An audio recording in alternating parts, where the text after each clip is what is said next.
Hi mga tisoy! So for today's video pala ay may pupuntahan tayo. Yes! Dahil pupunta tayo ng San Fernando, La Union mga tisoy. Sapagkat ay nabinta na ng tropa nating si Elmer yung PCX 160 niya. At nabinta niya ito ng 100,000 o diba sana all? Bali nga ay manggagaling pa kami ng Manawag dahil dito niya binenta yung PCX 160 niya.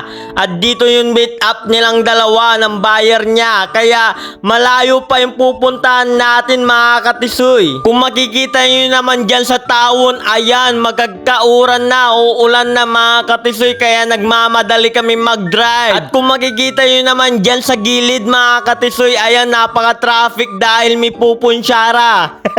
And yes, after many years, ayan, nakarating na kami sa La Union. Ganun lang kabilis yung pagdadrive namin. At kita nyo naman dyan mga katisoy, ayan, basa pa yung daan dahil nga kakatapos lang ng ulan. Rami agaman naamus, di man imuran.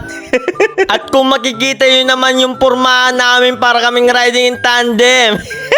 O ayan, nandito na tayo sa Agoo mga katisoy. Napakabilis lang natin, di ba? Bali nga mga katisoy, nagmamadali kami mag-drive dahil nga paggabi na at mahirap na tignan yung motor na kukunin namin kapag gabi na. Dahil hindi mo alam kung may issue pa o wala. At iyon na nga, nagpahinga muna kami saglit mga katisoy. Tapos Elmar. Kahit pa paano, Jeff Loroso pa eh.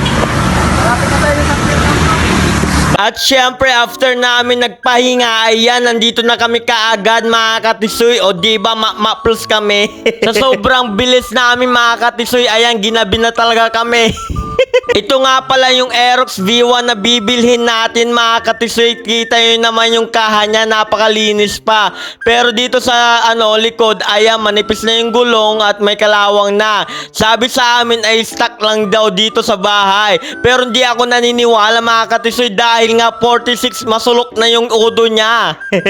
At syempre after namin i-check yung mga papers niya at i-test drive yung unit, ayan, binayaran na nga namin mga katisoy. At ayan na nga mga katisoy, nakuha na natin yung Aerox V1 sa halagang 72,500. O diba, hindi na sinagad, may 500 pa. So bali dyan mga katisoy, ayan, kumakain na kami dyan dahil narasan kami matla. Syempre after namin kumain mga katisoy, syempre umalis na kami kaagad. O diba, ganun lang kadali kumain. Pero natatay na talaga ako nyan kaya umuwi na kami. At maya maya na nga mga katisoy ay pinagasan na namin yung Aerox V1 na nakuha ni Elmer. At shoutout nga pala sa mga tropa ko, ayan, si Ikong, yung banga-banga sungaran. At syempre shoutout kay Elmer na siya yung bumili ng motor. Oo, alangan naman ako, wala akong pera, no? At shoutout kay Sire na Justin Bieber ng Pangasinan niya paukoy. So bali dito na nagtatapos ng vlog na ito mga katisoy. Sana nag-enjoy kayo. Hanggang sa muli, paalam!